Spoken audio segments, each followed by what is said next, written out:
Welcome to Shardcast, the Brandon Sanderson podcast. We're a bunch of mega fans giving you the news, discussion, and of course, a whole lot of opinions about Brandon's works and the Cosmere.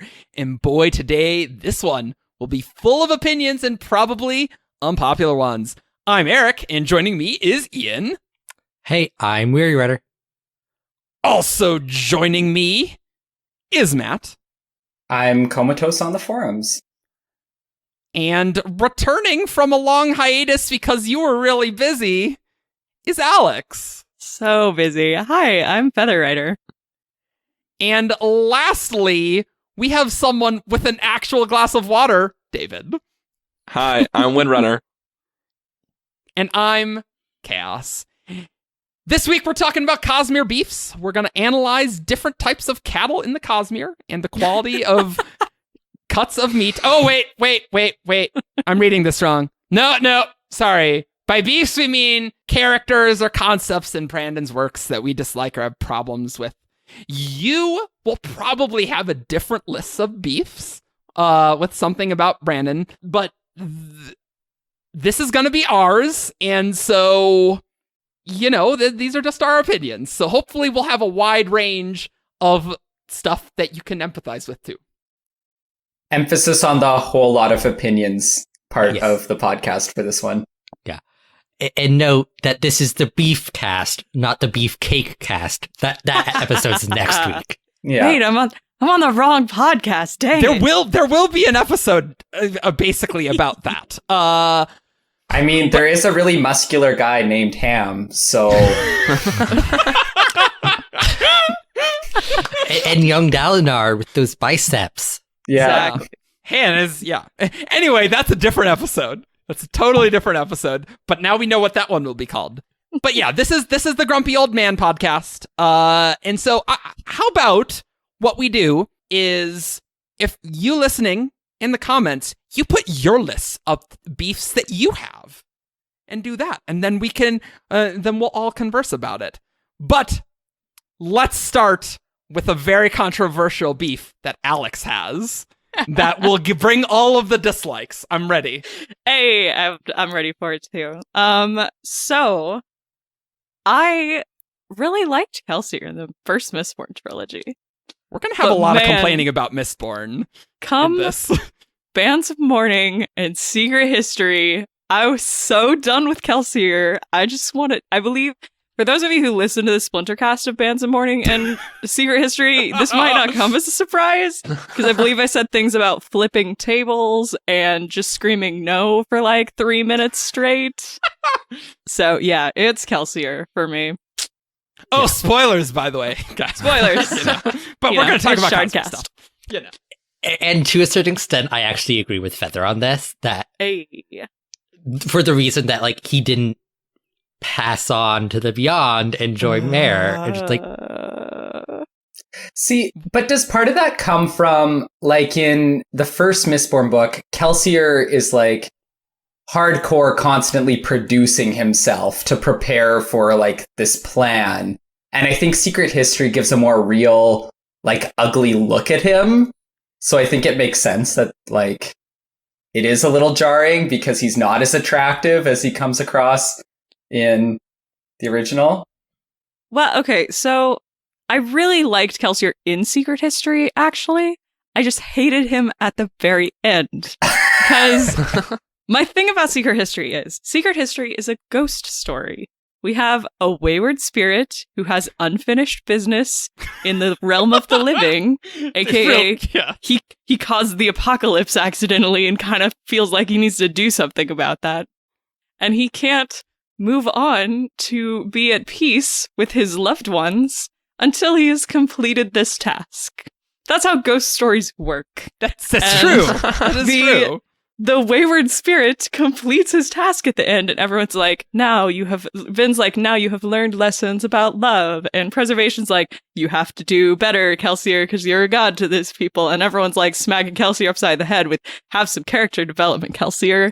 And then at the very end, he's like, actually, you know what? Instead of going to see my wife and my best friend and my adopted daughter and her husband in the afterlife where we could be at peace, I'm going to go distract Spook with hemalurgy experiments because I'm curious and I want to come back to life. See, I wonder if part of the reason for that is because Kelsier really doesn't have faith.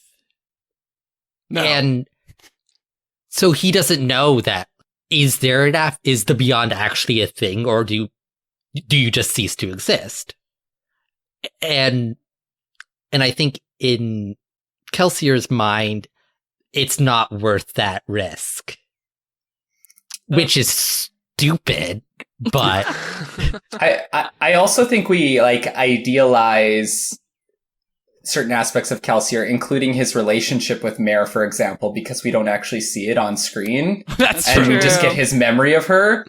Like, Kelsier is he's a megalomaniac. He's a very selfish individual. Amen. And I personally find that super interesting. I do too. It's nice to have a villain that isn't good necessarily, but he is was super cast charming and he was just cast as the hero.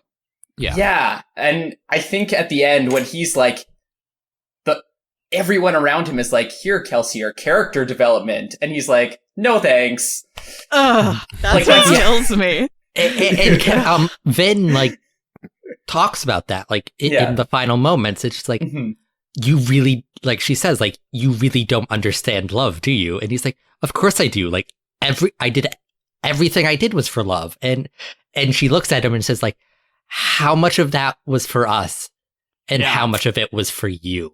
Which was, that was brutal. Perfect. Wreck him, girl. Wreck his shop. I think, like it or hate it, it was a very Kelsier thing to do, was to be the person who's like, oh, I'm not going on, you know? Yeah.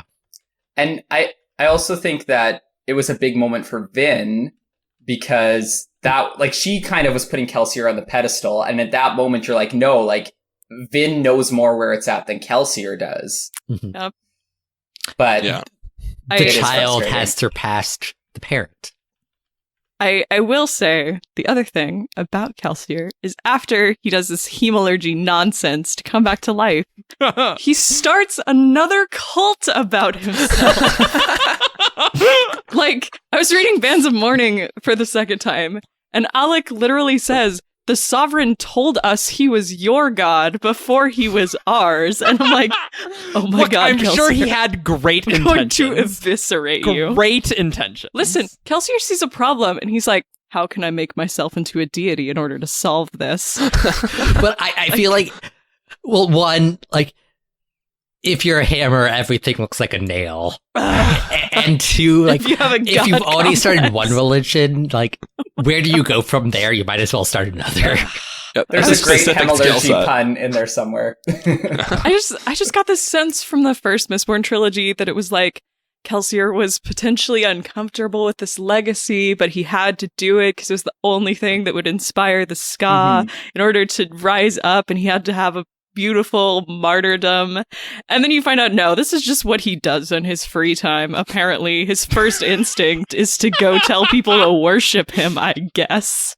Yeah, I'm sure he had great intentions. Don't all of us want to be worshipped? Yeah. Kelsier. Gosh. I think part of that too is in the first book, he's keeping everything back, right? Brandon's playing some hijinks with the reader there because you're never getting Kelsier's actual thought process on what he's doing because it's a secret, right? And I think there's a reason why you look at Marsh and Kelsier's relationship, and it's not just that they were both in love with Mare. It's there's a reason. Kelsier would be a very frustrating brother. Yeah. Marsh deserved better. Just overall, Yeah. not just in terms of brothers, but just in terms of Marsh's storyline and life. Yeah, I'd Not say that. getting spikes jabbed through your eyes into your brain. Yeah, I'd say, but Marsh got to be immortal, but I guess Kelsier does too. Yeah. Easy.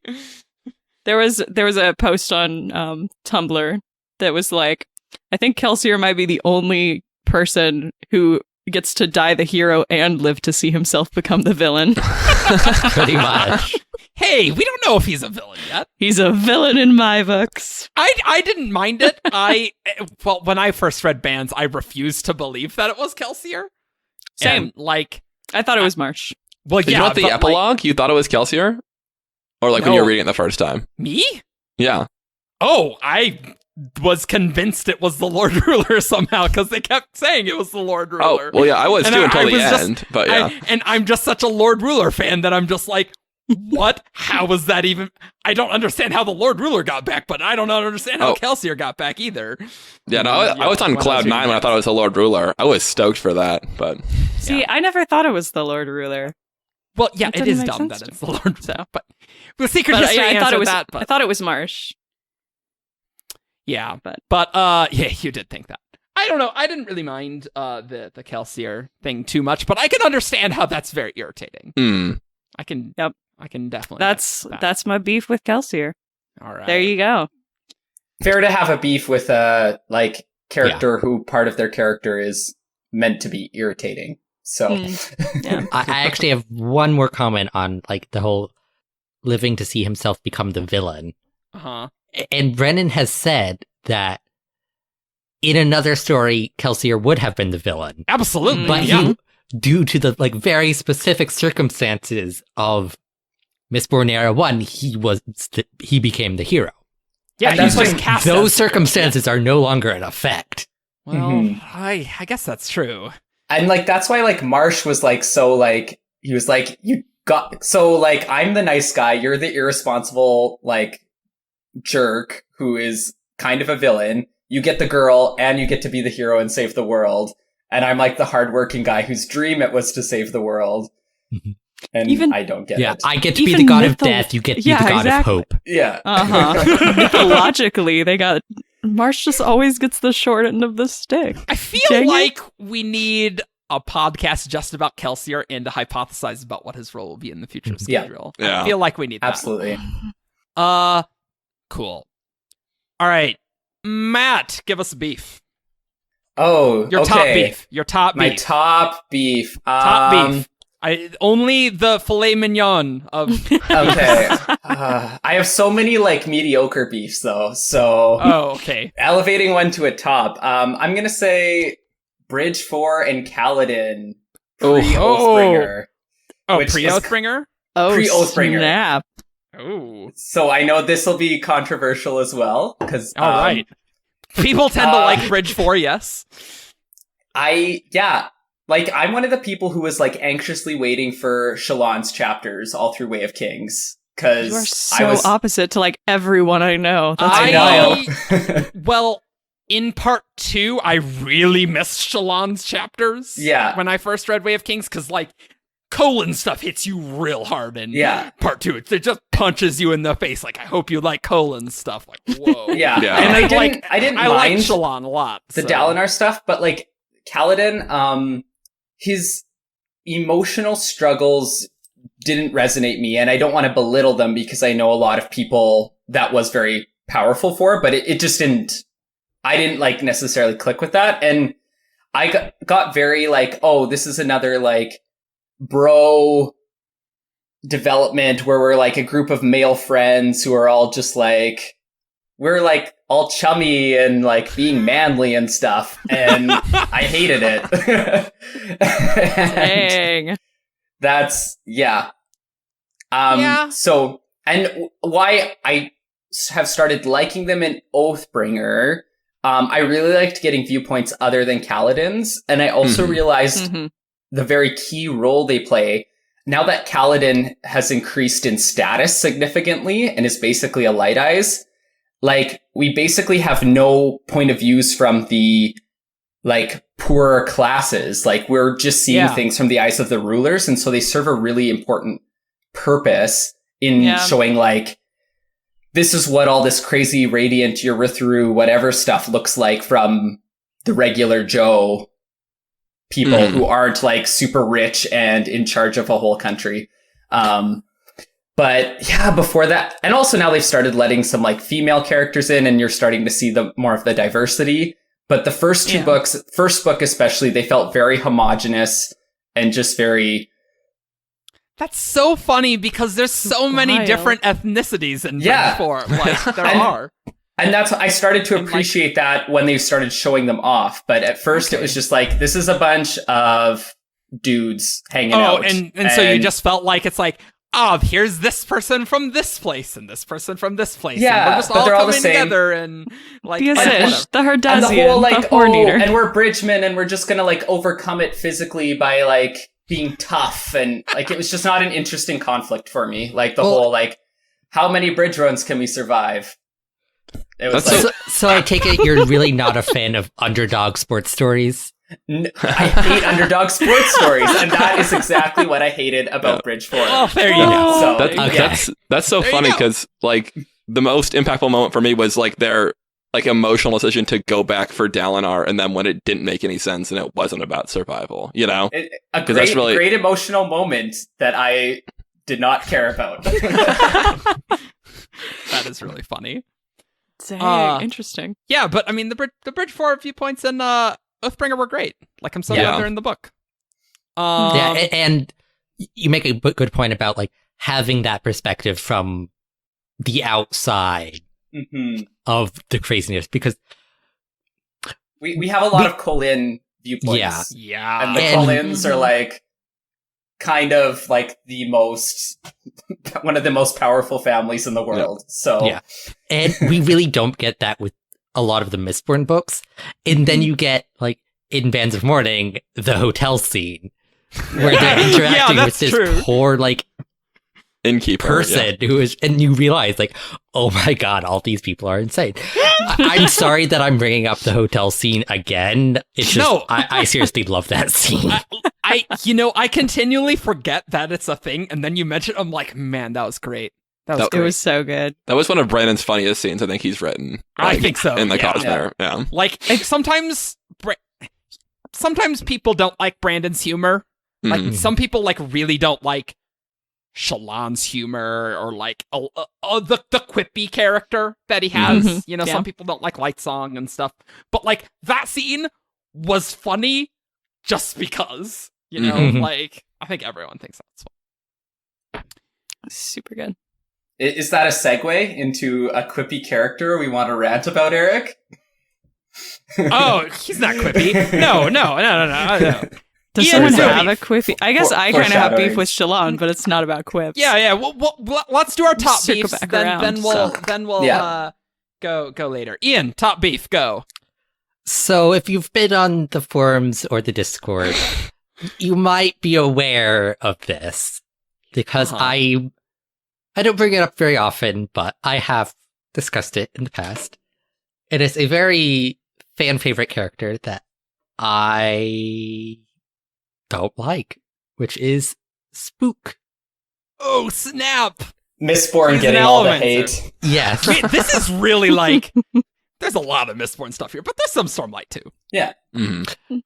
And so it actually took me a while to realize that I don't like Spook, because my first read of Era 1, it's like I had no issue with him. And then I'm rereading it, and I'm just getting really annoyed at Spook for some reason. Was it Hero of Ages specifically, or all the books? With Spook? No, like rereading The Final Empire, like Oh, after okay. Oh. reading Oh, Hero of wow. Ages, like I'm just like getting like really annoyed at Spook for some reason. And then I realized it's because the resolution of his plot arc in Hero of Ages is terrible. Yeah. Do I tell. hate it. Go. Yeah. Because he spends 3 books whining about how being a Tin Eye is useless and how he wishes he was a Mistborn. And then Saza just makes him a Mistborn. I'm like, Yeah. It's very much like nerd fantasy, right? Like he's like the nerdy sideline character who like isn't the cool powers. Mhm. And then he gets the cool powers, he gets the like cute girlfriend, and he gets to Yeah. be king of everyone. Mm. Despite having no experience ruling or like That's the weird one to me, is that he was put in charge a little bit. Yeah, he he was still put in so charge young. because he was Mistborn, and like, Well, and the other people who were in the crew who survived didn't want to. I guess, was there no like noblemen who were like grasping for power, or like, you know, there was so much about the Ska just going back to the same system that I kind of figured there'd be at least some more nobles. Like, I imagine that happened, but like if you're the last Mistborn, like I guess. Was he definitely the last, I guess? Like there was no other that made it through the storage caverns? That's debatable. That is debatable. That is true. It's heavily implied that he was the last. I mean, he was also being haunted by the wayward spirit of their gods, so who had nothing better to do. Maybe that had something to do with it. Maybe the megalomaniac had something to do with him having fantasies of ruling over people. Maybe? Is that what you're saying? That's true. And the frustrating thing is that, like, he does save the city as a tin eye. He didn't need fancy Mistborn powers. And he gives up his spike specifically to save the city, right? That was a huge moment for him. Mm-hmm. And you're right, it does kind of undo that. And I feel like it would have been such a huge opportunity for, like, showing character growth. Because, one, Szeth didn't ask him. He just did. Szeth just rewrote his Spook's soul, which is, like, sketchy in its own right. But, like, that would have been such a perfect moment of character growth, is that Szeth asking, like, hey, like, I can make you a Mistborn, like, do you want that? And Szeth and Spook being like, no, I'm awesome just the way I am. I don't need those fancy powers. Yeah, but how to could save Spook then be such a ladies' man after if he was just a tin eye? I mean, come on. Makes me sad for Beldre, but you know. Well, that's true. I'm not huge on his romantic resolution either. Like, well, I don't think anyone's like that. Romance was really good. Like, it's just was like never like a thing. A little bit stocky. Oh and yeah, then it worked out, and I'm like, okay. And so people have argued that, like, oh, Spook deserved a reward for what he did. Oh, yikes. And, like, yikes. No, like, he survived the apocalypse. That's a good reward. And two, like, the girl he liked is open to being wooed by him. Like, like, really asking for more is greedy. Mm-hmm. Well, he didn't ask. Caesar just did it. Still. Easy. No, I can... That's a very understandable thing, though I didn't have that problem myself. Like, I can see that. I really do need to do an Era 1 reread, though. Yeah. It's been a long time for me. Maybe that will be, like, more irritating for me going back to that. And part of, like, why it makes me so irrationally angry is because literally every single other part of the ending of Mistborn Era 1 is perfect for me. It's, like, and most of the time, I hate the ending of the books. Like, Brandon has a fantastic track record for writing endings I like. And it's just that one little blemish that it's just, like, so close to being perfect. Yeah. Did it say that Kelsier told Szeth to make Spook a Mistborn? I think so. And he does in yeah. Secret History, too. Yeah. Like, he actually see him say it. But so, like... It seems like so it is a lot of this fault. beef can be traced back. Everything in the Cosmere is Kelsier's fault. That's actually. not true. That is not Kelsier true. Shattered It's Ada not true. Nauseam. Kelsier shattered Ada Nauseam. Kelsier masters time travel, and we find out oh boy, he is actually... That'll be down the road for me. Oh, man. All right, David, your top beef. Go. Oh, my top beef, this will be probably unpopular as well, is the Lopen. Oh! I share this beef. Cannot stand him. I think that every time he's on screen, it's time for a little comic relief moment. We can all, like, untense from odium. We can just watch Lopen be funny for a little bit, but that he really doesn't have anything, like, remotely as deep to his character as anyone else in Bridge 4 or anything like that. And so when in the end of Oathbringer, he gets to be the first Radiant, aside from Kaladin and Teft, who have both gone through incredible personal struggles to get a Spren essentially for free, for nothing. That was not my favorite thing at all. I just don't find his humor funny, like, even a little bit. Like, it's just, I don't like people like him in real life either, so that's probably part of it. But don't we, like, have word of Brandon that Lopen doesn't have a tragic backstory? Yeah. That's part of his point. Yep. Happy. Yeah, I mean, I was never really thrilled with Lopen, and I still thought that the Lopen was super weird at the end of Words of Radiance, and like knocked me out of the end of that book. Wait, what? What? This is weird. Yeah, and then he gets to grow his arm back. Like I'm like, okay, so your cognitive vision of yourself, years of not having an arm, never, or spiritual, whatever you want to call it, never changed. But Kaladin 6 months with those slave brands, and there's no way that can be undone. Like, it just seems kind of inconsistent to me a little bit, too. But Well, But it's if you're not a never. It's just not Yeah. right now. and if I you're know- looking I at know, the but, like- personalities, like Lopen is Yeah. someone who like whatever, and that's something I don't like about him, that he's so whatever. But Kaladin is someone who's like, I'm gonna obsess about this forever. I don't know. He just seemed like he'd accepted the one-arm thing. Like, all his jokes were one-arm jokes. Like, he was going with being one-armed, and then, oh, I get it back. Cool. And I like Lupin. Like he makes me laugh. I He like makes me Lupin, too. chuckle.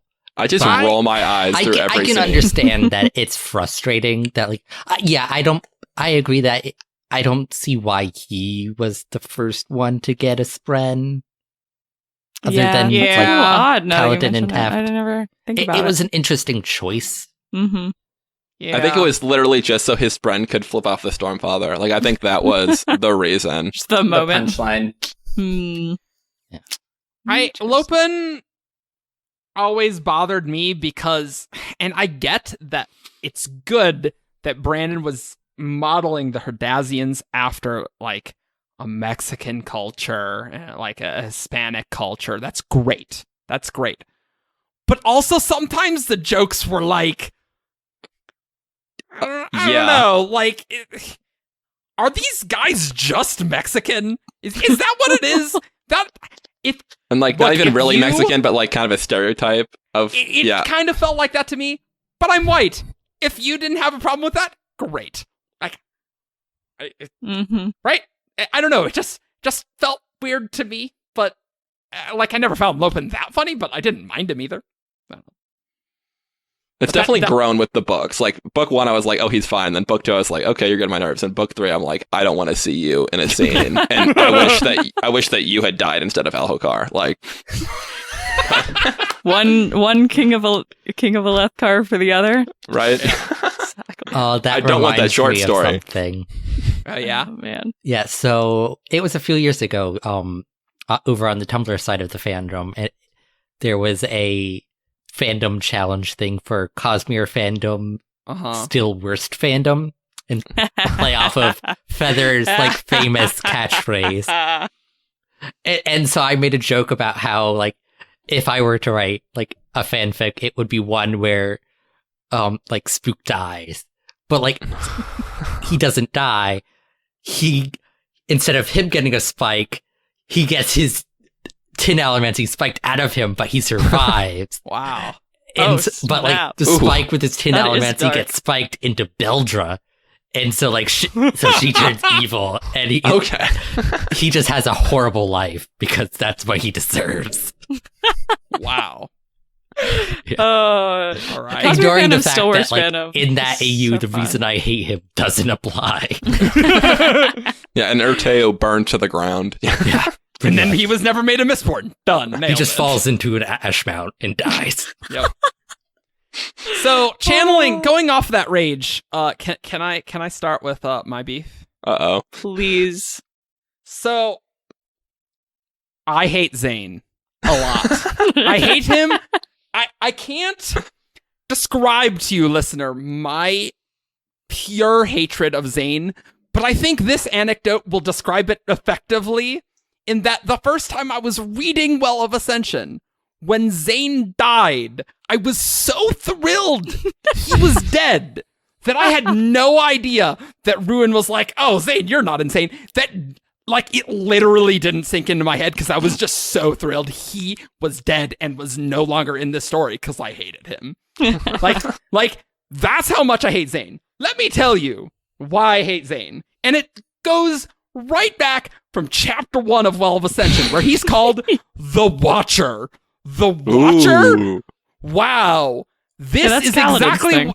exactly what I wanted out of my great heist story first novel. This is what I wanted out of a sequel. A new villain who we know nothing about, who has a mysterious backstory, who's called the Watcher. No, that's stupid. That is stupid. That is a stupid name, and I instantly hated him just from being called the Watcher. Like, I don't know. Maybe I just don't like new villains just randomly introduced. Like, I have no problem with Straff. Like, and I didn't really have problem with, like, Yeoman or, like, any of the other villains that, like, you know, more people were introduced later. But, like, this is, like, the opening. This is chapter 1 that we're mentioning the Watcher. And that, like, has nothing to do with anything. Couldn't we have, like, seeded something in there for, like, a thing that would come relevant later? So I'm not just like, the Watcher? What is this? This is dumb. Like, I instantly didn't like him because that name was stupid. At that point, he did feel very much like a season 2 villain. I know, right? Mhm. Like, just like he's just there. Like, it's any foreshadowing. Like, yeah, I mean, oh, okay, his straps on. All right, yeah, fine.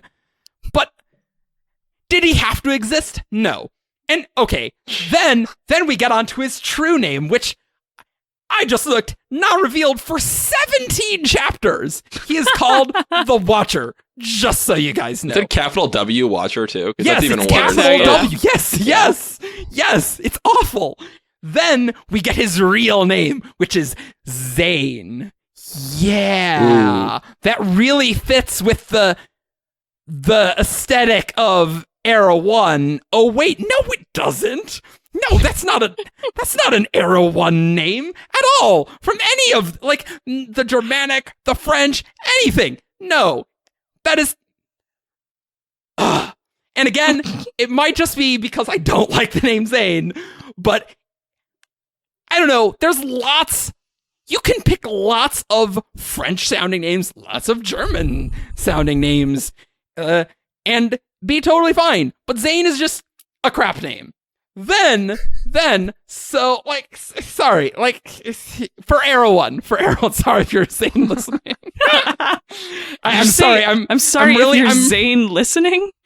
Yeah, if you're named Zane and you're listening, I'm sorry. I thought you meant like the fictional characters Sorry. of Szeth that you're tearing into. Sorry, I'm just channeling beyond. odium so much that I'm just like, I can't even formulate words. Apologies to Kelsier. To all the Zanes out there, the opinions of Eric do not represent the opinions of the 17th Shard as a whole. Send your angry messages to @Argent on Discord. he'll love being pinged. Okay, Don't then ping people for don't do that. Yeah, Don't do I can't say that word. you can ping me about this, about Zane, though. But, okay, then we get to what Zane actually did in the plot. So we've just complained about his name, first of all right? So then Zane consistently just tries to make Vin make terrible decisions and get her away from Elend. Elend is great. I like Elend a lot. He is my favorite. And so Zane getting in the way of that was just stupid. It is a stupid love triangle, and it was just dumb and not important to the ending. And so he just died midway through. And that was great. It was so great that he was dead midway through. And you know what? I just looked at every instance of Zane occurring in Hero of Ages, and the majority of mentions of Zane are Tensoon just remembering Zane, Vin remembering attacking with Zane, and then mentioning another thing with Zane.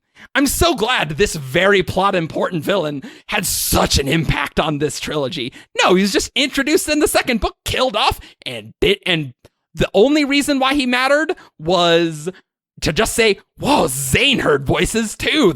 Must be Ruin. Wow. Okay, there was a little bit more to that. He had important character reasons. Like, I think but for Vin's character arc, he was important. Okay. I agree that. But did it have to go this way? Like, couldn't you have a character that does this that isn't awful? Yeah, there's a better character that can fulfill his same role, I think. Like, to move Vin along this line of being, more violent and more like Kelsier, right? And being like, towards this destruction aspect. Like, And her impression of like, I don't deserve nice things, or like nice that, Zane is like the bad thing that she feels she deserves because she's not worth Elend. I guess, yeah. And we talk about it like a love triangle, like, but it's not really a love triangle because Vin was not in love with Zane. She was in love with Elend, but she didn't feel she deserved him. And in her mind, Zane is the person that she should be in love with. She still almost does leave with him, though. So it is not like out of the question.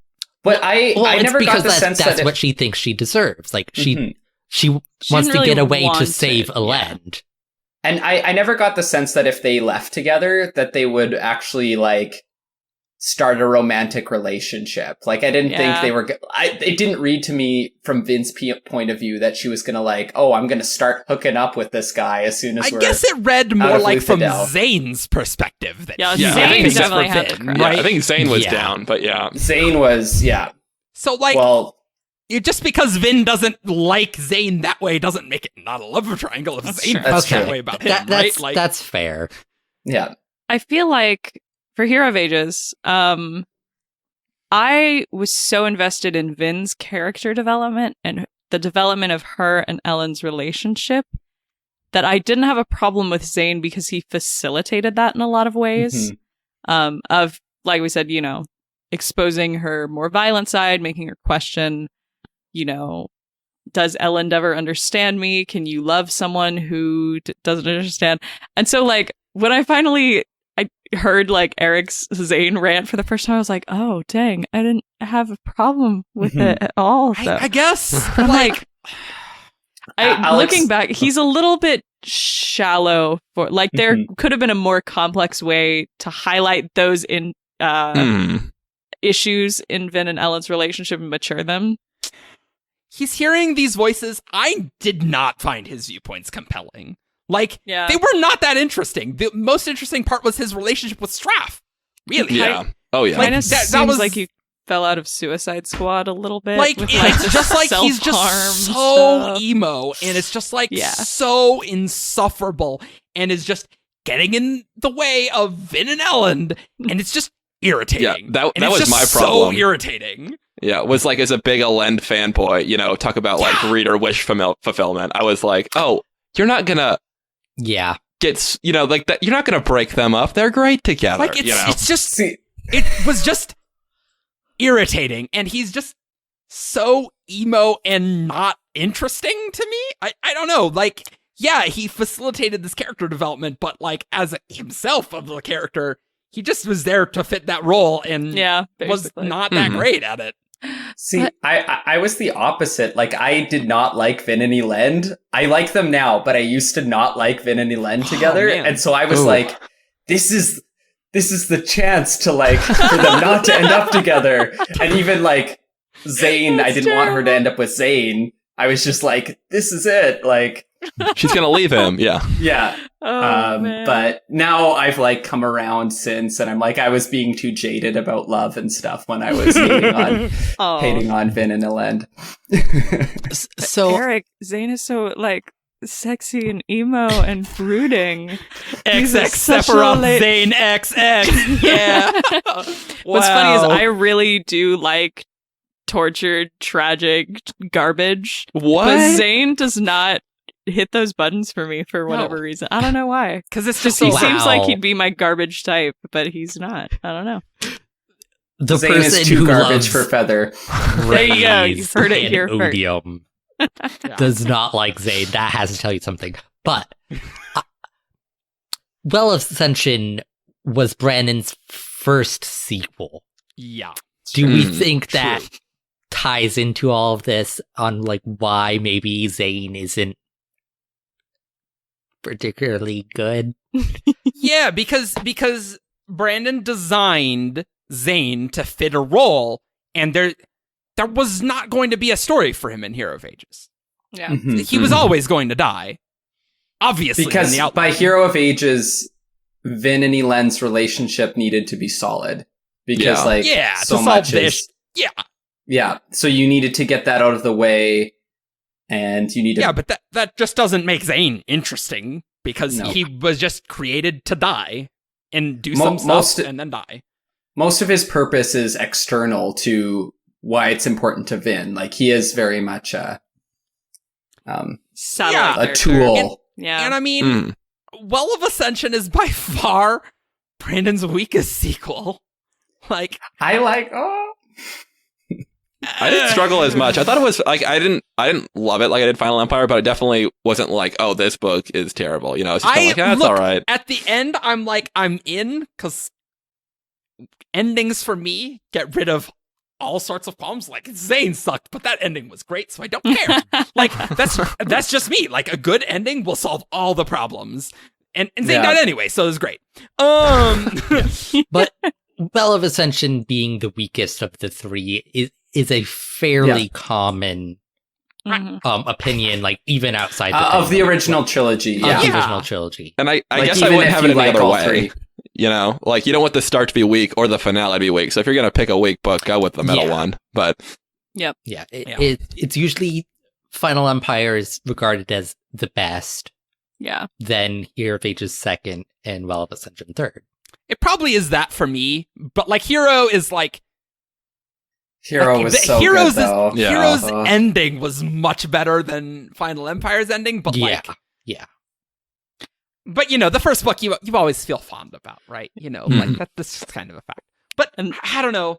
I just I just don't like things randomly introduced that just don't matter later. Like, like, don't introduce the Kraken and kill it off screen for Pirates of the Caribbean 3. Like, don't do that. Like, don't do that. That's stupid and awful. And Zane's just. And for foreshadowing purposes, of course, like, he does foreshadow a person with a spike in them hears voices. Yeah, but like, that could which literally is an important be anyone. Mystery. That could literally be anyone, and it could have been someone completely different. It did not. But I just remember discussing that with you, being like, oh, like, someone pierced by metal hearing voices was foreshadowed in Well of Ascension. And you're like, no, it's not. And you didn't remember that. Way back before Hero came out. Yes. Long ago, when Matt and I first met. That's true. It like, I was literally so happy he was dead. And like, rereading it, it's super obvious that I was just an idiot. But I was so thrilled. Oh, damn. All right. Now we need to take a quick ad break for our sponsor. Oh, dear heart. And this week's episode of Shardcast is brought to you by the Ellendale Basin Beef Authority, the finest cattle consortium on Scadrial. We have the best cuts of meat from the best Ellendale strip steak you'll ever see. Don't trust those other from New Saran. We have the finest meats on the market. You sure won't have a beef with our meats. Ellendale Basin Beef Authority, because Scadrial is an Earth analog planet, so there's definitely cattle here. Oh my god. Is Ham on the box? The mascot. Yes. Yes, it is. I approve. They ship a lot of stuff through the Hamondar Bay. Oh. You guys can't see the video, but Weary just has his head in his hands and has not looked up since Eric started this bit. Ian would not like this. I knew Ian would hate this thing that I wrote, which is why I didn't tell. I told him that we were going to do this, but I didn't tell him what it was going to be. I was excited. I was like, ooh, do we have corporate sponsorship now? I mean, yes, of course. The Ellendale Basin Beef Authority is a big sponsor of They've got some Shardcast. deep pockets. Yeah, they have deep pockets, okay? The lands there, very fertile. They great cattle. The best cattle. I feel like we need to do a podcast about, like, Cosmere meats now. Like, let's compare beef with, like, Gumfrems and Chul. And Chul and stuff. We have word of Brandon about the taste of Chul meat, so... And the various Listeners, chickens. Save me. The Scadrial beef merchant can be the Cosmere's cabbage merchant from the... My cattle. Yep. Well, with that important message, an entirely realistic message out of the way, and we got our top beefs done. did. So now I think we can just like go like quicker round robin about other beefs. And so Our Matt, hot why dog don't beefs. yes. But by the way, ham is terrible. All right, great. That's true. No, the meat, not the character. I was like, No, you need to agreed. elaborate. I am The meat. still incredibly offended by this statement because ham is the best meat. Oh, No. it's the one Yes. that's the worst for you. It's got the most toxins in it, I've heard. I on the don't internet. care. It tastes great. I'm just saying, you poor souls who have Christmas hams. I'm sorry for you. Let's. Anyway, let's get on to beefs that are back to about characters. We got a good mix Oh. between the two kind of meats, so it's good. Also, ham isn't a beef, so it's terrible. Anyway, great. Let's move on. Oh. Matt, save us. Sure. So another beef I'll do is the ending of Oathbringer. What? Szeth Oh. just being like super accepted all of a sudden, despite murdering a bunch of people. We have talked about this a few Yeah, times. it's been on the podcast before, but I think that's definitely a beef. Oh, and Yeah, that's also reasonable. like just compared to like Moash, like Moash gets so much hate and from fans and from people, and like even Almaram, like I get Almaram's awful, but like Yeah. and Szeth could get some sympathy, I guess, because he thought he had to listen to The Rock, but I don't know. I Yeah. think David has some opinions on Yeah, I think Szeth you as do. well. Hey, I just want to know how Navani was comfortable with the man who murdered her husband and the man who murdered Dalnar's brother guarding them while they're just hanging out. Like, no questions asked. Oh, he's cool. Yeah, was like, she's anyway. okay He with says the he's guy good now. murdering He who doesn't listen to murdered her rocks husband, guarding her I husband. don't have the rock anymore. Don't worry. It's Yeah. fine. Great. So- Cool. It's good. Navani knew all about rocks because she's an artifabrian. Good point. So, Szeth, moving on. Uh-huh. I have Szeth, I do not like as a character for the most part. We'll see. He grew on me a little bit in book 3, but my Oh my biggest God. problem is that he has no real character, in my opinion. Like, book 1, it's Szeth who unthinkingly, unquestioningly does exactly what he's supposed to do because the elders told him, regardless of whatever evidence he saw that made him think the Voidringers were coming back, never a moment of doubt. And the plot twist, that they were wrong. You know, well, okay, sorry, that's the first stage. Second stage is book 2, which is crazy Szeth. And Szeth just flies around killing people and being unhinged. And everyone keeps going, oh, he's getting really crazy. And then you think that's leading somewhere. And then he dies and and I was relieved, I was like, that was like a Zane moment for me. I was like, okay, cool. At least Zane didn't come back to life, Eric. That's true. Yeah, no, Well, that's true. As long as Zane's not a world hopper who's been around this entire time that we see in Secret History 2, great. Good. yeah. Twist, the sovereign is Zane. No. Ooh. No. Great. And then Nalai decides to resurrect the most boring man alive for some reason. Thanks. And then book 3 is just him being really angry at the elders and wanting to kill them. He's got like no relationships that he cares about, like nothing like around him that mattered. He just wants to kill the elders. And I guess he thinks Dalinar is kind of cool by looking down on him and being like, that guy's kind of cool. Like, Well, he has a new sword friend. yeah. That, I do guess, enjoy yeah, him and Nightblood, I guess. And maybe him and Szeth Lift will being become a really like- cool thing. Yeah, But- like Those gently relationships are- confused by Lift and Nightblood, like, oh yes, this is very wise, as they're roasting him. Like, great. Give me more. I mean, I find that analysis, David, completely hilarious because it's kind of true. Like, it's pretty true. But on the plus side, Szeth had very limited viewpoints. So, like, at Mhm. least in book 2, we weren't, like, being in his insufferable brain. We got a Yeah. very quick interlude, and we saw Yeah. him from other people's perspectives. So, That like, is true. you That know, made it like, bearable. yeah.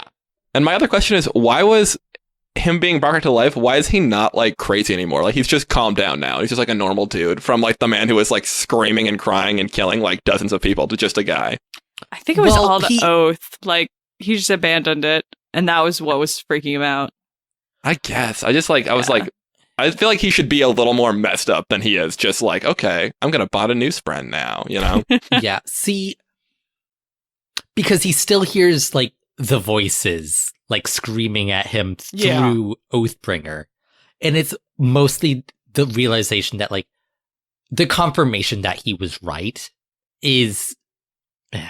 I get that's big, It but like, screws him I feel up like in he a should have different questioned way. it. You know what I mean? Like the whole, like he never even thought that. It just is so dumb that he is so blindsided by the fact that the elders lied to him. You know, and he's just like it's just a world shaking moment. And I'm like, yeah, we all knew the Bloodbringers were coming back. You know, But like, he comes from a very different culture than we do.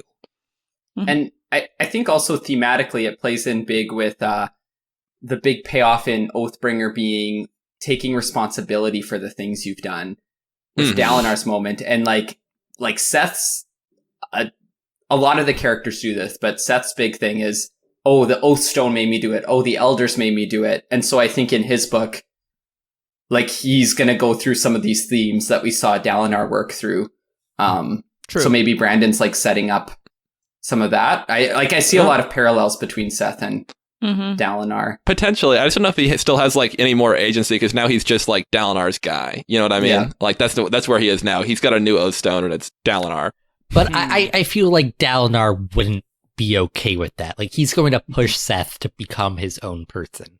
I hope so. I sincerely hope so. And like I did like Szeth better in book 3. My biggest problems were 1 and 2. But Well, this could probably just be purely a matter of screen time, right? Like, how much character development could he even possibly get in Way of Kings? Like, I get that, like, you just didn't like the character concept in Way of Kings, and, like, that's fine. I can understand why you didn't like it, but now he has more freedom to do things. Oh, I agree, but I feel like Brandon can do like so much with like even one interlude. Like you get a sense of who Risen is or who like Kaza is. Yeah. Lift like is so like she pops off the screen and Szeth is angry dude that follows orders and kills people. You know, Not even that angry, just kind of like, He was just resigned to it. Dead Like, inside. he got angry later when he was mad that they couldn't stop him from killing them. He was mad about that. Yeah. But, which is True. yeah. I'll throw one into the ring that's a fan favorite. Wayne. Yeah. Wayne. me too. Wayne. This is another humor thing, I think. Well, that's true. Yeah. I like Wayne in small doses, and I think Brandon likes Wayne a lot more than that. Yeah. Yeah. It's Definitely. like, Wayne is a spice that can enhance a dish, but if you add too much, it just ruins things. Like, And Brandon likes putting the Wayne hot sauce on sometimes. he Yeah. does. Like- The classic example for me is in Bands of Mourning, where like he's getting to the university to go apologize to the daughter, you know, right? Mhm. Yeah. And he's just like going through wacky hijinks, and this goes on a long time in Bands. And I don't know, in Bands, you like get the opening incident. There's the Bands of Mourning. We're gonna go on an adventure. But first, before we do that, we need to have Wayne do hijinks before we leave. And it's very important. I'm like, no, it's not. It's like, this could be cut down in half. Be the same. It's exactly the same. I remember turning the page and being like, "Oh, this is still going on. Like, there's more to Still come going here." on. Like, and Wayne's viewpoints are weird sometimes. Yeah. It's like, I remember reading that scene, and you're right. It goes on far too long. Yeah. Because it's like, I get that Brandon likes to show us like the inside of Wayne's head, but at that point in the story, it's like, we want to be way far past that. Like, it's like, we do not want to be reading that at that point in time. It's like, we want to be like going on, like getting on the train to like New Saran. Like, Mm-hmm. Yeah, and honestly, I hate the inside of Wayne's head. Like as like a side character, I enjoy him, but like being in his thought process, I'm like, I don't think like this at all. I don't understand how you're Sometimes thinking it's this way. interesting. Sometimes you're just slapped in the face of like, we're in a church, but it's actually a bar. I'm like, Yeah. Got it. I like, yeah. I have to like think about that, and I don't know. I usually like Brandon's prose to be pretty transparent, but like I get it.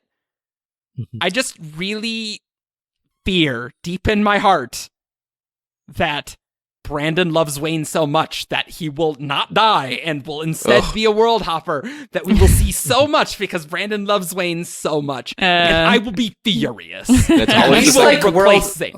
World hoppers get like max like 1 line a book or 2 lines a book. So Well, at that's- least if it that's is, Until You know, Ravenna. Oh, until- And- But, Well, yeah. And there's a reason Wayne is not a main character. Like, in the original plan for Alley of Law, like, he was the main character.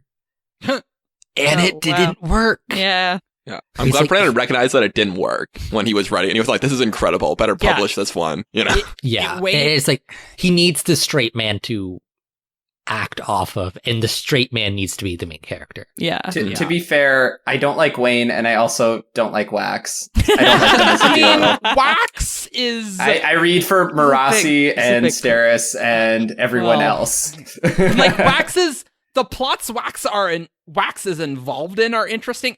Don't know if I'm ever like Wax is ultra interesting. Like his conflict with like Lessie and like in Bands Yes. of Morning After Shadows was interesting. Yes. But like he's not that interesting of a character. No.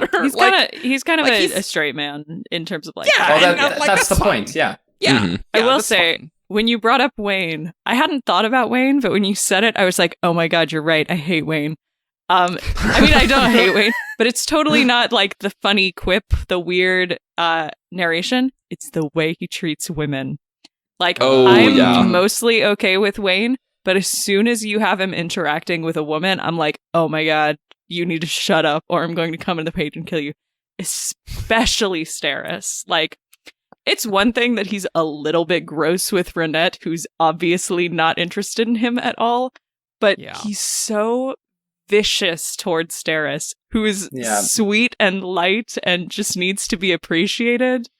Like, and Wax does not tell him off for this until Mhm. like the very, very end of Bands of Morning. Wax is finally like, Mhm. hey, cut it out. And I'm like, Actually, Thank I like God it took Steris, you so you 3 know, like you should. it took you 3 books to tell your best friend to shut up about your fiance. Please.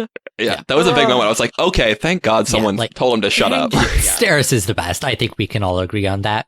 Yes. Yeah. But She Mm. is. Once I got through Bands, yes, I totally. yeah, and the thing is that I think that the way Wayne treats Steris makes sense for his character, Mhm. It does. because like we always fixate on what Lessie meant to Wax, but Wayne was there too. Like Lessie was incredibly important to Wayne. Like she was the big sister he never had. And Wax is very important to Wayne. Yeah. Yeah. Yeah. And so, and Wayne is also incredibly loyal. Like we see that with Wax. And so in Wayne's mind, like Wax moving on from Lessie with Steris, like is a betrayal. Like Yeah. a Mhm. fundamental betrayal. And so he does try to. Steris isn't the sweet, weird person that we all love. Like she is the temptress, the harlot that is swaying this like pinnacle of heroicness away and- from his true love. Mhm. And I think that's one of the issues is he's treating Steris not as a person, True. but as yeah, right, exactly. someone who's an obstacle or something that's interfering with Wax's life. Mhm. Yeah. And so that kind of dehumanizing treatment is like probably what's, yeah. And like, it's just so hard to know, like, Steris is obviously an outcast who doesn't have that many friends, who's really awkward, who's very insecure about herself. And like to watch someone be given so much screen time to just consistently be horribly mean to her is like, I don't want this. I don't want this at all. Stop. You know, it's interesting. It took me a long time to warm up to Steris. Like bands, like in Alloy, I didn't really like Steris that much. Like, Which I don't think you're really that's supposed fairly to, common. you know? yeah, opinion. but like it definitely grew on me. So that is it. I think I'll probably have more of an issue with it on a reread, just because now I really like Steris, right? Yeah. Mhm. Yeah. That does. But I, I mean, love Steris from the first one. The first see, moment I met I her, I love was her. like, With the contract. Yeah. yes. Yeah. Oh. See, I kind of felt for Steris even from the start. Like, that's Yeah. and that's fair. the moment where like Wax is sweeping her off her feet allomantically and she gets like all smitten, I'm like, oh my god, she's cute. Okay. Yeah, That's but that was- adorable. Yeah. it's good for Brandon to write characters that are different from his usual. Like, he'll need to do that. And so it's interesting for him to write characters that are mean to other characters. Because, like, that's not like Brandon. Like, you know, like, but it's understandable that you wouldn't like that. Like, obviously, you know, like, that's fair. That's totally fair. That actually does kind of help segue into my other beef, which is, you know, Steris is a canonically autistic character, and I don't like it when people are mean to her. And, you know, there's another canonically autistic character that I'm a little bit fond of, and I don't like it when people are mean to Renarin. And, you know, like, I don't hate Shallan. But I don't. There's a lot of people back to like Shallan in Words of Radiance. I can't stand Shallan. She thinks she's so clever and stuff. And I'm like, I find Shallan interesting and flawed in many ways, and I don't mind reading her chapters. But boy, that one scene in Words of Radiance, I just wanted to murder her. So just to be clear, Alyx really didn't like when Shallan was just like, "Oh yeah, go bind him up, gag him." Someone shut him up. Gag him if you have to, is the exact quote. It's burned into my memory as a traumatic experience that I had to live through. Also, because Alyx was very much of the opinion that Shallan and Renarin would get along together, and they would be together. Yeah. Part of that is we don't see a lot of Shallan's issues in book one. That's and true. I was basing it off of book one. Like, she hides it so well. Like, that's Shallan's thing. She hides her trauma. And I thought she was going to be nice and empathetic and see that he was valuable and they could be friends. And then, like, as Words of Radiance goes on, you just see a lot more of Shallan's troubled and dark past. And by the time you get to the end, she's, like, totally not the person I thought she was. And that hurts so bad.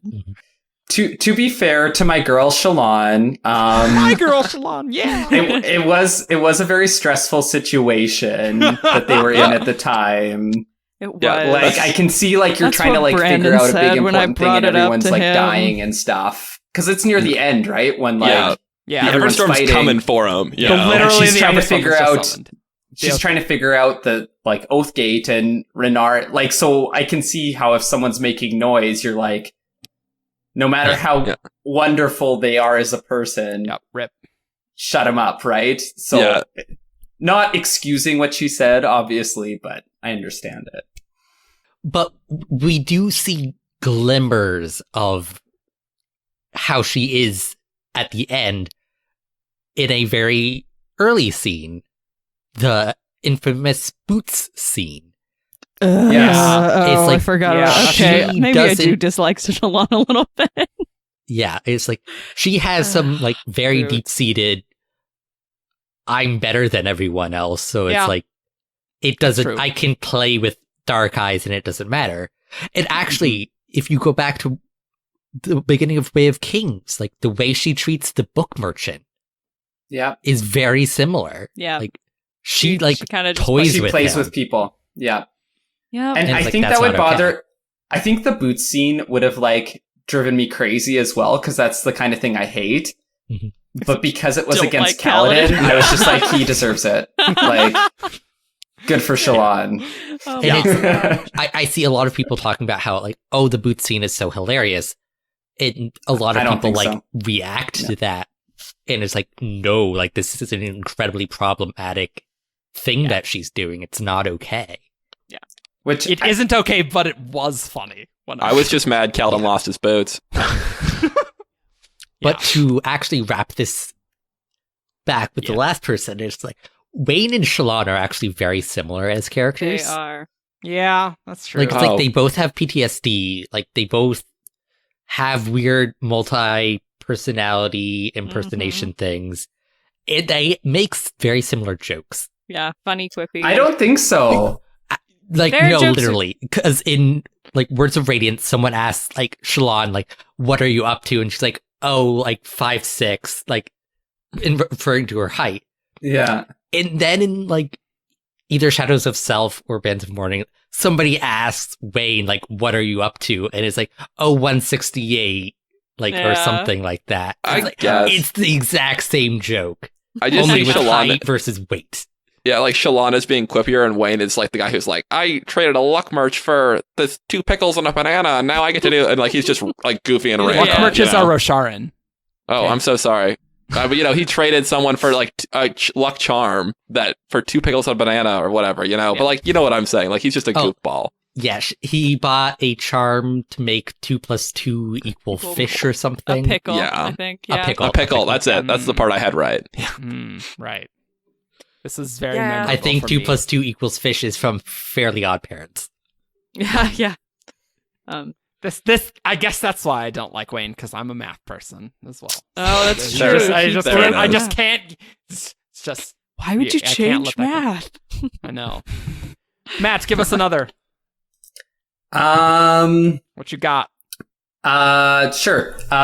One of them is, again, the end of Oathbringer, which I love the end of Oathbringer, so Right. just because all my Right. beefs. But I hated the moment when all the viewpoints come together and Dalinar has this 1, 2, 3, 4, 5, 6, 7, 8, 9, 10. These are the main characters, basically. And I was like, seriously? Like, it just felt so forced and like... I But I mean, liked it because I it's liked kind it of amusing and kind Also, of cheesy. because it's like there needs to be 10, Okay. and Dalinar knows that. But like, I get it, and I also don't like how It's Town it's and Ash a just little like left. meta. Yeah. Like Town and Yeah. Ash are just there for that. Then they just like, yo, I can't. And we're not they're gonna just actually do gone. anything. And it's random. And then like that also ties into what I was saying before about Szeth too. Like it's just like, oh, he's our team Skybreaker. Even That's though why he's allowed. Yeah. Yeah, like, oh, so he gets forgiven because he's one of the 10 that I count. And Actually, I wonder- Technically, Therefore, he's he completely only forgiven. counts 9 because he doesn't Yeah, count he- Bentley. that's true. He's We looking count for the Bentley. 10th. Damn it, Um, Dalinar.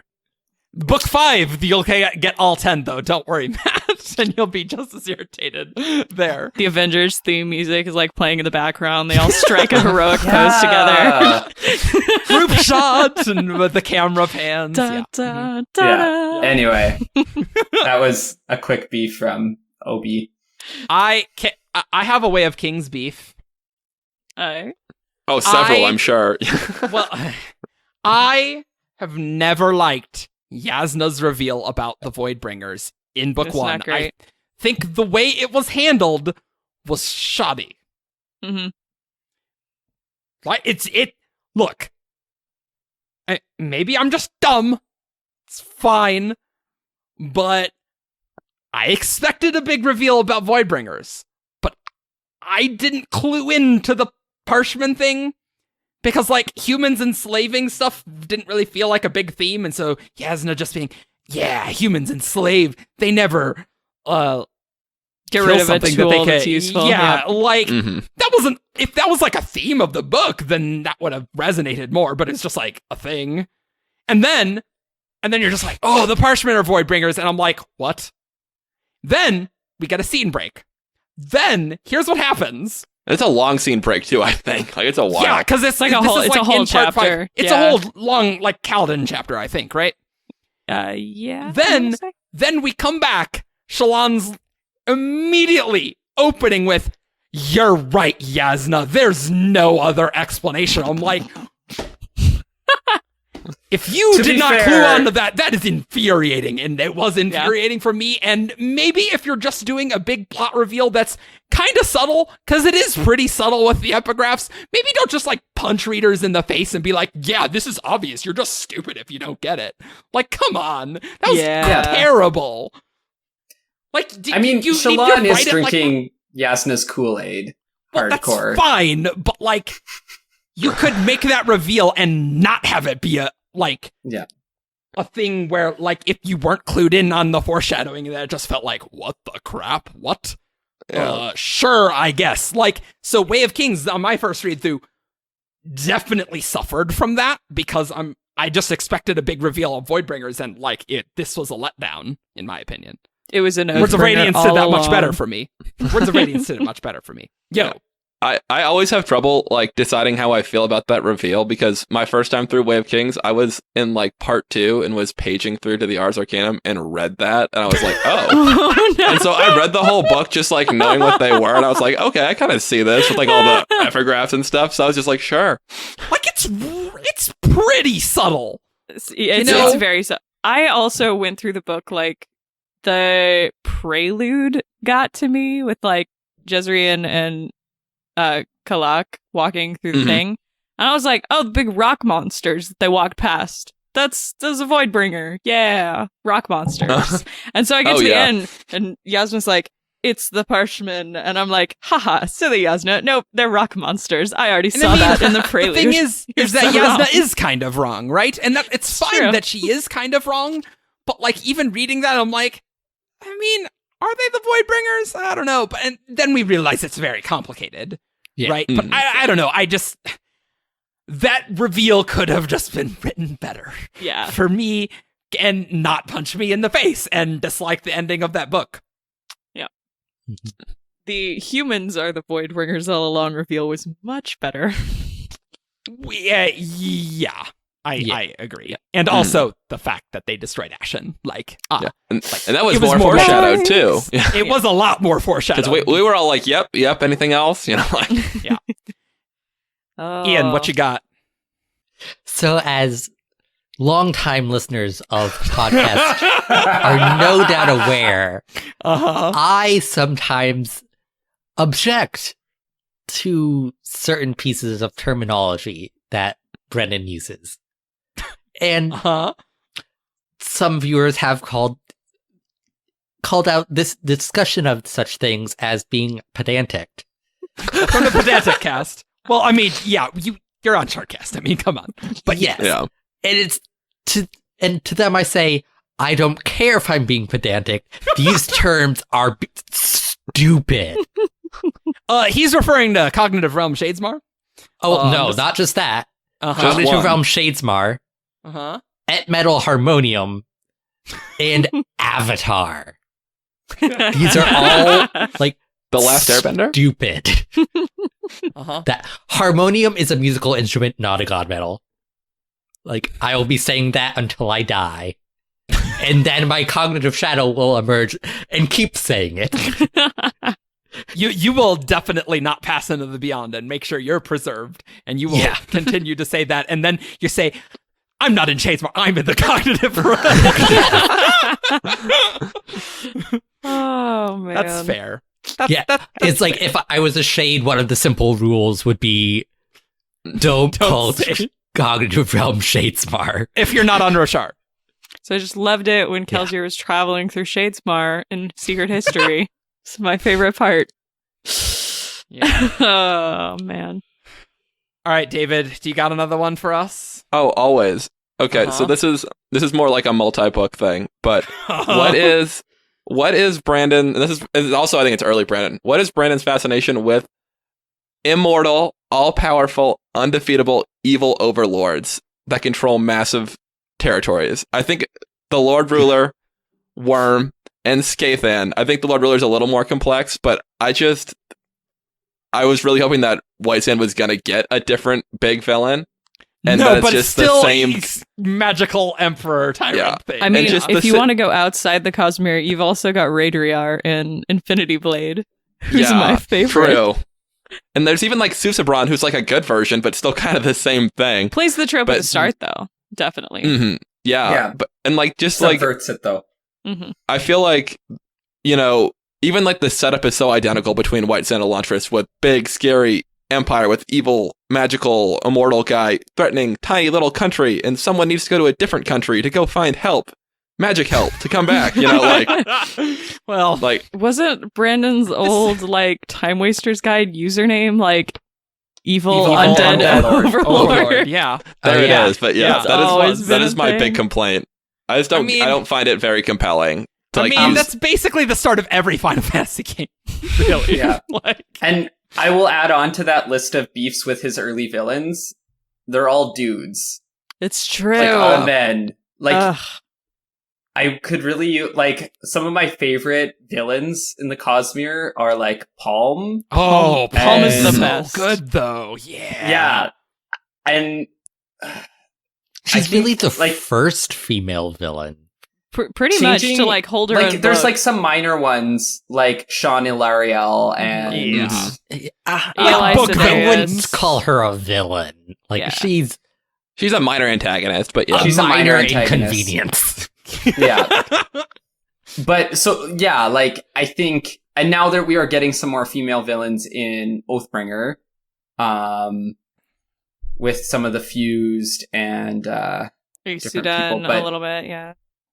but I really think it's a simple way to like just change it up a little bit is to like there's other ways he could change it up too, but I agree they're like super generic. Like it's not just that they're filling these tropes, they're also like not interesting diverse identities either. So I like people with lots of magical power, and that's interesting, but like you're not wrong. That was a quick string of books real fast where they're doing the same thing. So that's Yeah. fine. That's reasonable. Mhm. and I'm saying this as a person too who like individually like I love the Lord Ruler. Like I'm like Yeah. the Lord Ruler is one of Yeah. my favorites, Yeah. but as a like what he is and what he represents, he definitely annoys me as well. Yeah, I think that's one of the reasons that the whole twist that Telsin is actually higher from the set than Edwarn was such a Mhm. shocker to me, because I just Yeah. like you just don't see that a lot. And I was like, yeah. oh yeah, like she's running the show. That's awesome. But I didn't like see it coming at all because like it's not very common. I Oh, I called it guess from the Telsin would- start, and it was You did. great. You did. Oh my goodness, I really? As soon as Yeah, they showed her she picture, did. I was like, "Oh, she's in the set. Then is she? This is fate." No, that's Alyx legit did. I did. I called it. Yeah, so I guess Telsin being another villain Yeah. who's female, that's good. Yeah, I was Ace- waxed that Ace entire did a time, little just bit. like gotta save her. And I feel like we're gonna get that more with Roshar, because like we have like Leshui and Yeah. like, Yeah. Hanan. Ba Mishram. Oh my Yeah. gosh. Is cultivation going to be a villain? I mean, No, Maybe. well, I don't think so. I think really I with love the cultivation too much. the female thing is just Brandon. You get an idea for a story, and then he's like, Mhm. I need more females, but like the villain was still just in your brain, right? As, Yeah, Yeah. being Mhm. male, and he's just gotten better, and that's just a fact. It- right? it's Yeah. the same issue that he's talked about with Vin and the crew, how he should have had more. Like he Mhm. thought, oh, female main character, and then just made everyone around her male. Like it's Yeah. yeah, an extension of the same yeah, bias. right? But then you add in these other tropes that he was repeatedly following into at the beginning on top of that. Like the evil emperor. And like, there's also this trope of like the bookish guy, like Elen, Raoden. Mhm. I love read on that my, trope. I love it. I Me read too, on yeah. my phone at parties. That's me. That's why I don't like Zane, because that's me. Like, don't get in the way of. The real of him. reason Eric doesn't like Zane is because Zane It's because I like came Ellen, to and I don't want his them to. house Yeah, and stole his girlfriend. Well, Yeah. I mean, when you put it like that, yeah. If I like Ellen, I wouldn't particularly like There you Zane. go. That's right. Alyx, do you have more beefs? You Think probably do. So I don't know. I like most of the people that you're usually supposed to have beef with, so Well, Mraize and Odium are interesting. it's true. Like, I don't think people are like, wow, Mraize, he's such a terrible character. Like, no, he has a lot of things going on. Like, I remember maybe we've talked about this a little on the Shardcast before, but one of The your Shardcast. beefs you've mentioned is the she smiled anyway. Oh my god, Shalon. Okay, that's yeah. true. The Shalon Kaladin ship was like, oh man, that was oh, right I feel up there the with dislikes like. coming. I feel the And we don't dislikes want to coming. get to. We don't want to Yeah, rehash that because That's obviously, true. but And I was like, you I don't think about that personally- as much now because I kind of liked the way that it was resolved in Oathbringer, but Mhm. I was worried there. For thanks a for all those while. dislikes, Alex. Thanks for coming on the show. Great, thanks. Drown in them. Matt. Oh, you have another one that's so controversial here Oh, on this town. one, yeah.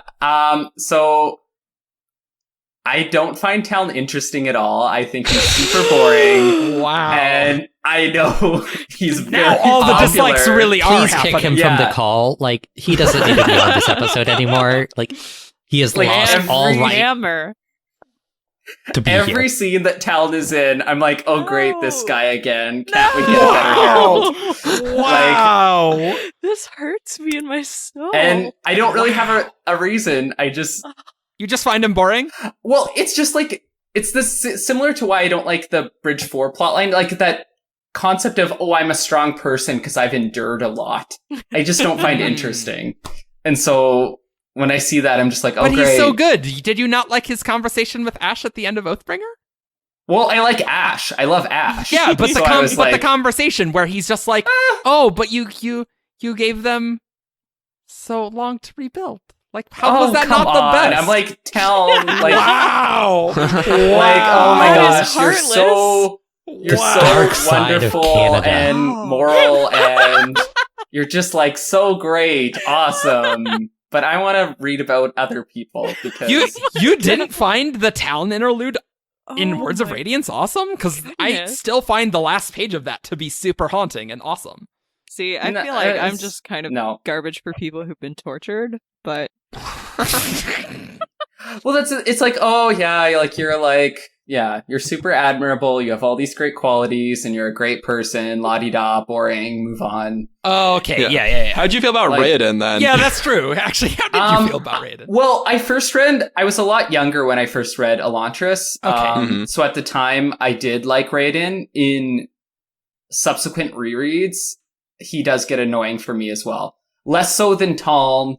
I think because I at least enjoy his sense of humor and aspects. He's charismatic at least, which I enjoy in characters. Talon Whereas could Talon- be very charismatic. He's just been He has not had a chance shown to that do- though. He's a He little- has not been a- shown that. He hasn't had can't a really chance to. talk. Yeah, it's hard. Which is boring. I'm like, Taln was a Sorry. little bit comatose, we could say. hey, turn That's those it. dislikes that you just made on YouTube to a like, because that Hey. was good. Funny. Hey. yeah. Can I say that So- I have beef with Elantris in general because I don't like it that much? No. Listen, I read Oh. Elantris right after Mistborn in high school, and I was like, it's not that good. And then I got into 17th Shard and kind of became a Sharder and was like, I probably didn't give Elantris enough of a try. I'm gonna reread it, and I'm like, no, I still don't like it. I love the ending of that book, but you know what, Alex? You just reminded me of one of my very favorite beefs. Guess what it is, Ian? Oh, Six at the Dusk. No, about Elantris, Ian. No, Raffle? Aeonic pronunciations Oh, are stupid. oh, okay. They are Aeonic stupid. pronunciations. I will never say Elantris. I will Amen. never say Serene. I'm never gonna say Kai-Ein. That's dumb. I'm sorry. That's stupid. You can't make me. Amen. I don't care. I will not do that. Aeonic vowels should not be diphthongs. They should be cardinal pure vowels. If you're only going to have 5 of them, it makes no sense why you have diphthongs in your 5-vowel language. Uh-huh, Good. linguist. I'm Can you good. go on? Go on. Are you sure? Listen. I say Elantrian names with cardinal vowels instead of the diphthongs that they're supposed to have. Yeah, no, I'm not Killing no, me. I'm not gonna pronounce Karada as anything other than Karada. I'm sorry. I'm not gonna do that. Karate. Karate. That's stupid. Karata. That's stupid. And I don't know. Serene is Serene. She's Serene. Serini. Oh, No! Serene. You're Yes. you and Argent are Serene. the 2 people that I know who actually care about that. I do Serene, but only because I don't like her name as being Serene. That's dumb because it's a regular other word. I'm like, that's just that's not a name. I kind of like it. I like her name being Serene. It's like people being named things like Hope or Temperance and things like those are nice. I like those names. I guess, but that's no in-world thing at all. It's means Well, something yeah. totally different. Yeah, I Well, yeah, like because it's an Aeon. the concept of the Aeonic system. I just don't like the vowels that Brandon picked. Well, Are there other vowels? I guess I just don't know enough about linguists. Yeah, Linguistics, so but- English has, depending on your dialect, English has 12 vowels, 12 pure vowels. We're talking about like the I sound. learned sounds. 5. The Okay. sounds, the Like- sounds. Like Okay. like all of those are sounds.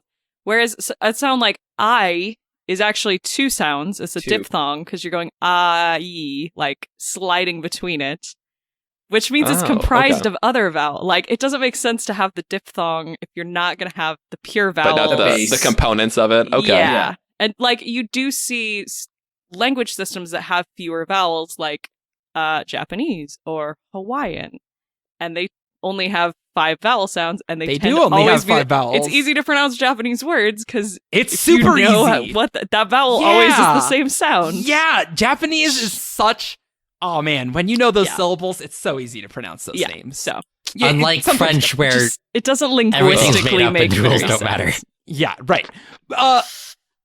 I'll just say my opinion is that Brandon wrote Elantris long ago, Yes. and he drew his own map that another person made into a better map that needed to be remade into an even better map. And so I'm just going to chalk it up to that Aeonic pronunciations are dumb and that he did it when he thought it was cool, but then it is not. That's my thought. I will not contest the fact that it's probably dumb Okay, great. that like it should be cardinal vowels and not diphthongs. Yes. But It's- when your name is literally an Aeon, like you have an incredible fondness for this sort of thing. Oh, yeah. So, Yes. And you having written the Aeon article, and I'm not going to say Aeon either. No, Aeon. No. I don't know what I say now. Huh. I'm like, in this. Speaking of which, we do need to do a pronunciation podcast, and this would be a pretty good cast for that. David, beef. Okay. I won't go too long on this one because you've all heard it before. White sand. What about it? What was done to poor White Sand The boombox. is the boombox A and the ceiling fans Canton, and the horse. Get me my boombox. There we go. You're welcome, commenter Just- who wanted that in every episode. You're welcome. Just, I feel like it's such a crucial chapter of like the Cosmere arc with, you know, like obviously it's not one of the main pillars, but Chris's origin is so critical. And some people are not going to see it because they're not going to give graphic novels a try. I didn't want to give graphic novels a try if I had another choice, but I was like, all right, I'll give it a try. And I got a bad one. Oh. So not good for me switching genres there. But anyway. Mediums, not genres. Okay. Media. My apologies. Media. All Correct, the world plural. building that was so awesome in the prose does not come across with our horses and our European architecture and the confusion about the sands and the creatures that are not horses but just still kind of look like horses that have scales, you know. And then yeah. and like at the end, I just really, you know, and I've heard that the 3rd volume is going to resolve it a little more concretely, but there's a lot still going on in the world at the end of White Sand, and I don't see how any of it's going to end up getting resolved because I feel like I don't want to see them do their own graphic novels that inevitably will not be any better because they've got less of a guide. And then B, like, I don't want it to end either, though, you know, because I want to see what happens. I object to It's just that going to be a little. painful.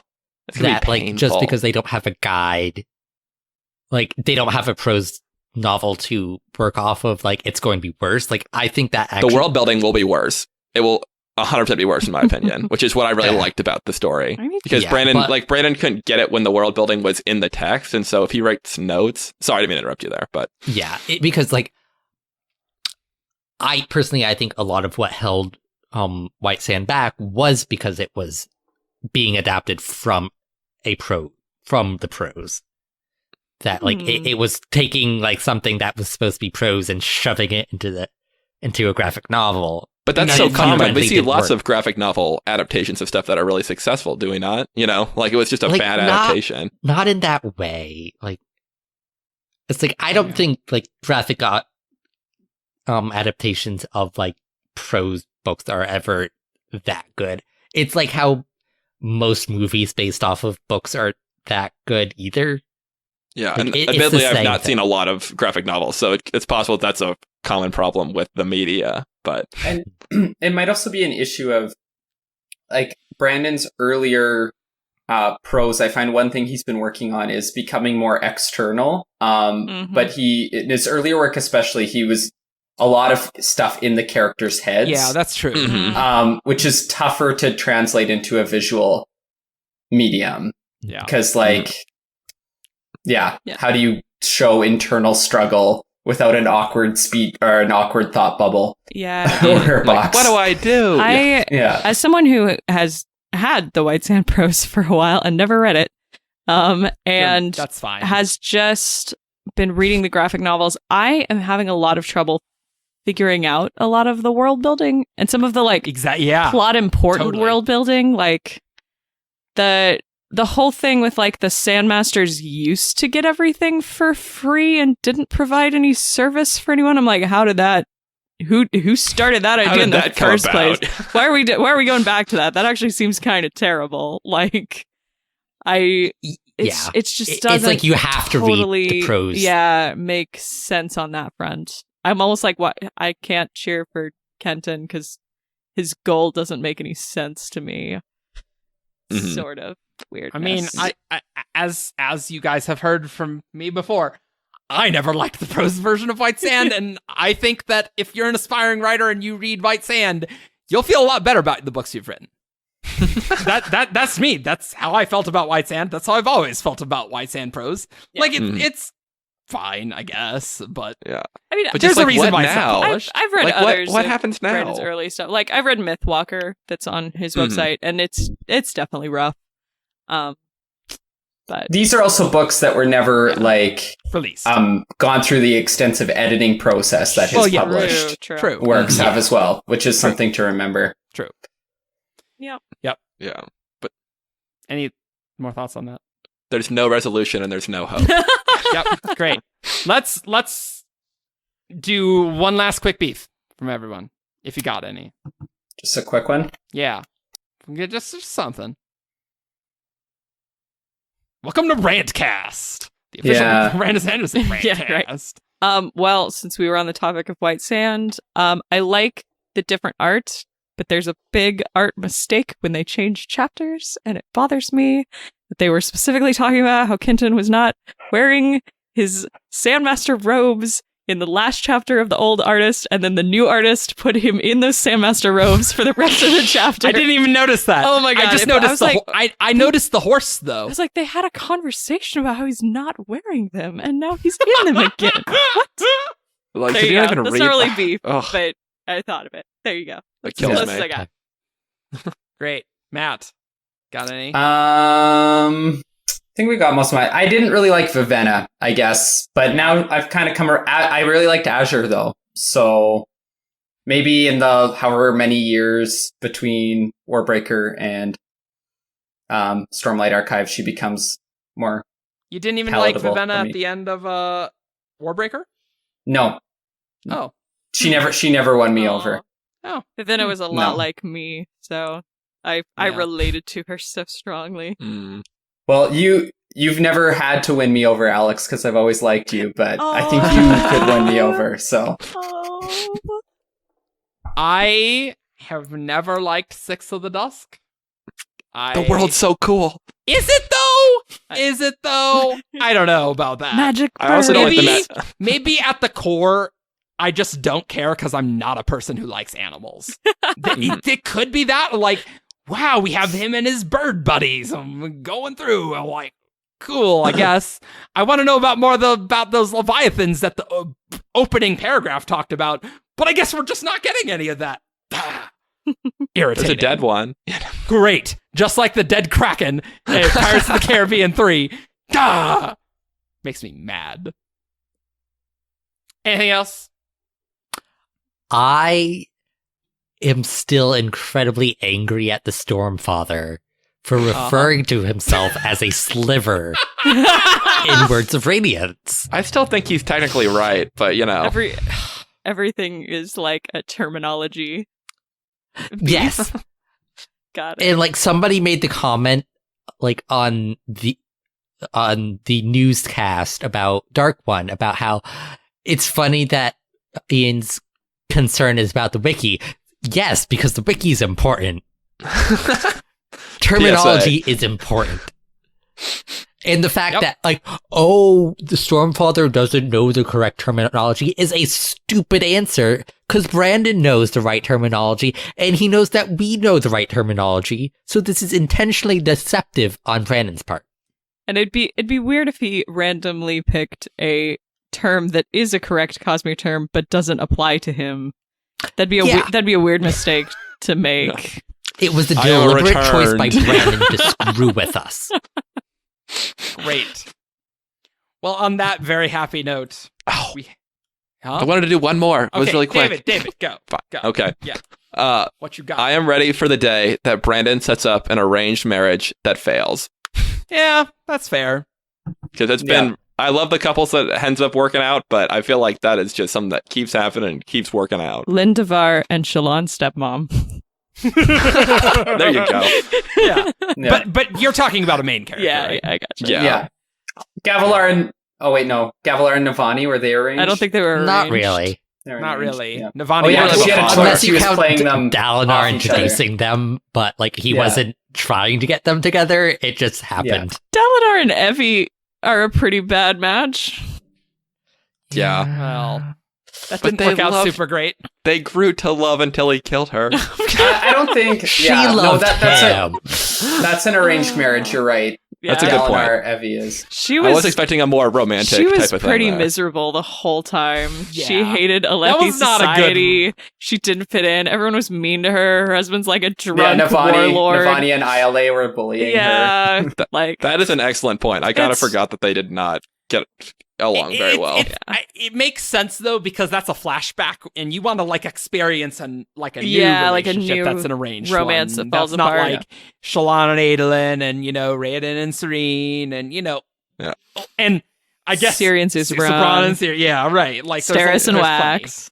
plenty. Paris and Yeah. Wax, yeah. Yeah. It would have been kind of tough if he and Evie had been like incredible together, because I would have been like, oh, but Navani too, like that would have been kind of sad.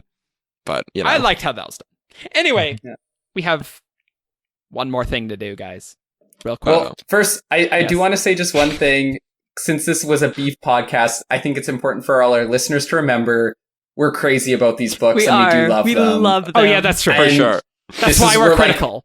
We're Yeah. pouring in a lot of negativity, I think, right now because we hope it's like fun and amusing. But our intent is not to say that these books are awful or bad, because we obviously like them probably a little too much. And just Very because true. we don't like something doesn't mean we're It's angry bad. at you for liking something. Like, sometimes Yeah, it's and fun to I find know out, that like, people love Spook. whoa, you don't Like, love yeah. that character? Like, it's fun. It's just like he doesn't work for me.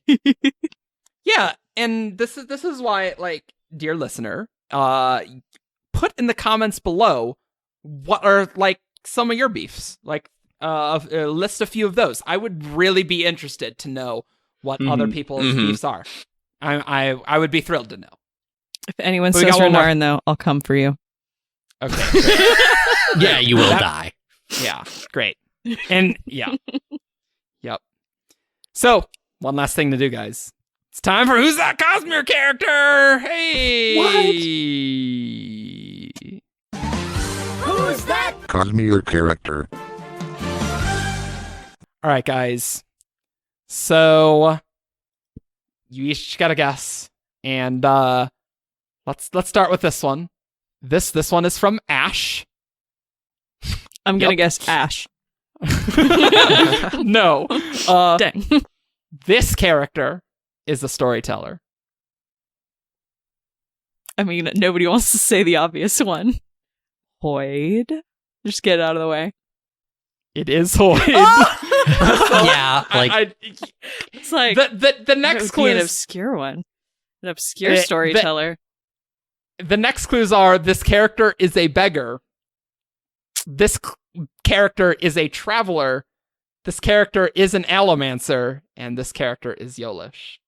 There you go. Mm. We probably should have started with this character is an allomancer. Yeah, Although there that would have is- thrown you gotta me go, off like, more. Although there Yeah. is like that would have been a good throw off. there are some people who dispute Hoyd. Well, I mean Hoyd did use No, allomancy. I'm rewriting the article. He definitely has allomancy. All right. Yeah. Well, some people are like, "Oh, hey, you know. I think that's pretty established that he is Yeah. elementy. He soothed Shalon that one time. Like, This next email, which is amusing, is titled, Hope this one bugs Eric a lot. But unfortunately for you, I'm reading this one, so... But that gives us a huge clue. Uh-oh. Does it, though? Depends who it is. It might annoy you guys, too. So, this is from Farnsworth on forums and Discord. This character is Rosharan. Well, I can't say Zane now. Uh-huh. Goodness, just a random pick. Leshwi. No. Phyto Mishram. No. She would not bug me. No. I'm going to say Aiko. No. Tvlakov. No. He's a slaver. He's not very nice. It's true. But clue number 2, this character is not human. Axis? No. Pattern? No. The move other sprint. The Stormfather himself. No. I'm going to say Asher Tmarn. No. Oh. Ooh. Clue 3, which some of the things that you guessed do apply, but this character meets Shalon. Oh. Is it Ray Shaffer? No. Siana. No. Let's go with all the unmade. How many unmade has Shalon met? She did meet a lot of She them. did meet a lot of the though. unmade for one book. Oh, frig. I wonder if it's one of the Sprin in Shadesmar.